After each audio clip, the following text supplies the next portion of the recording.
I tell you what we want to talk about today is breeder requirements. And a lot of pet stores really are not as involved as we are in how we work with our breeders and the things that we require of them.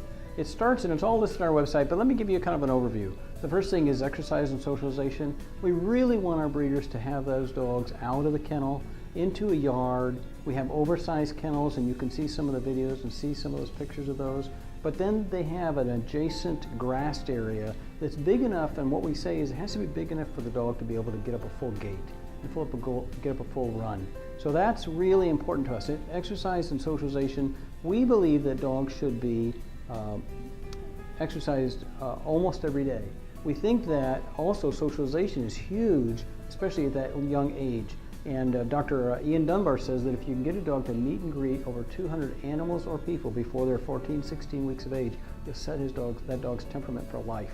And so that starts at the breeder level. When they have multiple litters, they can get that dog-to-dog socialization started for us before we get to the store here, and then we'll continue that on after we get the dog into the store by customers coming in and playing with the dog. So the dog that you will get from us will be very, very well socialized. So one of the other things that we require is to have veterinary care. Now, they are all USDA licensed unless they have less than four or less females. They don't have to be USDA licensed, but most of our breeders are somewhere between 15 and 50 dogs on property. So they have to be USDA licensed, and that means they have to have a veterinarian on record. And the veterinarian has to check in the kennel at least once a year, but our veterinarian, or the veterinarian they use, goes to the kennel on a regular basis.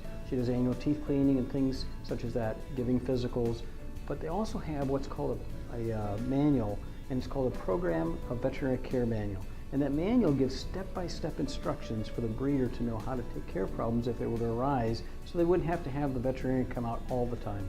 It is written by the veterinarian, and it gives step-by-step instructions. If there's something that doesn't go the right way, then it gives second step, third step, fourth step.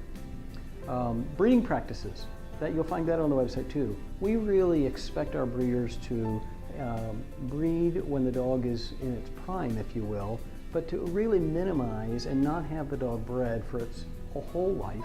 We like to have the dogs retired at the age of about 5 or 6 years of age. That's our goal, and we're working towards that. And we learn to have them bred on a regular basis, but not overbred. And so you'll find information about that on the website. Kennel design is huge for us. And as we've worked with the breeders, the 19, 20, 25 breeders that we've worked with, the kennel design has been prominent in us trying to figure out how do we get the best well-being for the dog. And we're actually involved in what's called the Purdue study to kind of research that. What kind of kennel situations, whether the flooring, what kind of flooring is best for dogs? How much space should the dog have? What kind of enrichment should the dog have in the kennels? And you find all that about it on the website too. The last thing about breeder requirements is inspections. And all of our breeders are inspected by the United States Department of Agriculture because they're USDA licensed if they have more than 4 females. They're inspected by the AKC, the American Kennel Club, because AKC, as of a couple years ago, put in care and conditions to where they actually go to the kennels once a year and inspect the kennels and make sure the dogs are being kept in good conditions. They're inspected by their own group, what's called KMA, and it's kind of a peer group, and they kind of work with each other and help each other and encourage each other. And then of course we go down there and we inspect them to make sure that they're doing things that we want them to do. The last thing of course is most states have some sort of regulation. Indiana does, and before you get your license you have to go have an inspection so that they can check and make sure your kennel is a good report. And it has to be built in a way that is cleanable, easy to maintain, and very safe for the dogs. So when you think of buying a dog from the family puppy, remember that all of these things go way before you even come into the store. We want to make sure that our puppies are ready to go home with you for life. And we want it to be a forever decision.